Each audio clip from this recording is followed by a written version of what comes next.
On parle de notre épargne ce matin, Nicolas Dose, et notamment de l'assurance vie, parce que elle a rebondi. Enfin, au mois de décembre, avec une collecte nette positive de plus 550 millions d'euros. C'est bien. Sauf que la Fédération française de l'assurance, elle constate sur l'ensemble de l'année 2020 un bilan négatif de moins 6,5 milliards d'euros. On a mis 6,5 milliards d'euros en moins sur nos assurances vie. Pourquoi est-ce que les Français boudent ce placement ? Ça rapporte de moins en moins. Je parle des fonds en euros, le produit phare, classique, qui est largement investi dans la dette des États, notamment la dette de la France. Là, la rémunération 2020, elle va être en moyenne de 1,2, on verra. Enfin, on aura les chiffres bientôt. À côté de ce produit fonds euro qui ne rapporte rien, il y a le produit risqué, le produit en unité de compte, contrat unité de compte, qui lui présente un risque, rapporte, parce qu'il est largement placé en action. Après, la deuxième raison, c'est que les assureurs, c'est un boulet pour eux, ce fonds euro avec des taux toujours de plus en plus bas et du capital garanti. Et si tout le monde veut le récupérer, son capital du jour au lendemain, comment on le sort ? Alors, ils poussent les clients à aller vers le produit un peu plus risqué. Les fonds en unité de compte, il y a des clients qui veulent pas. Alors, ils disent, je veux pas, je m'en vais. Voilà. Donc, décollecte.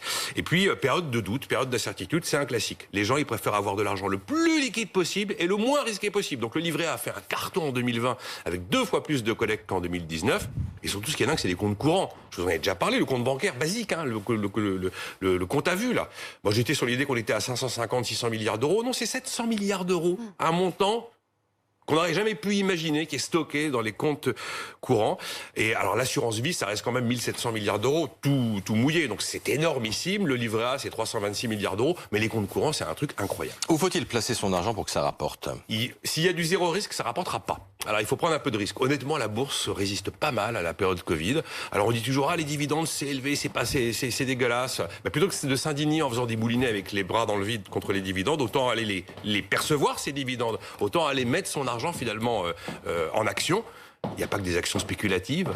Et puis en plus, ça profite à l'économie. Alors c'est ce que pas mal de Français ont fait d'ailleurs en 2020. L'AMF, l'autorité des marchés financiers, a publié le bilan de l'année. Il y a eu 400 000 nouveaux petits porteurs qui ont fait leur premier pas en bourse en 2020. Ils étaient d'ailleurs à peu près aussi nombreux à avoir fait leur premier pas en bourse en 2019. Très largement tiré, c'est vrai, à l'automne 2019 par l'entrée en bourse de la Française des Jeux. Et d'ailleurs, on voit que les volumes échangés tous les jours par les particuliers, ils ont doublé entre 2019 et 2020. Après, la grande question fondamentale qui se pose derrière tous ces chiffres que je viens de citer, assurance vie, livret A, compte courant, c'est la montagne d'épargne excédentaire accumulée en 2020, plus de 130 milliards d'euros. C'est plus que le plan de relance mis en place par le gouvernement. Et toute la question de la reprise économique et de sa vigueur dépendra de ce que cette épargne fera, de ce que les Français feront avec ces montants accumulés.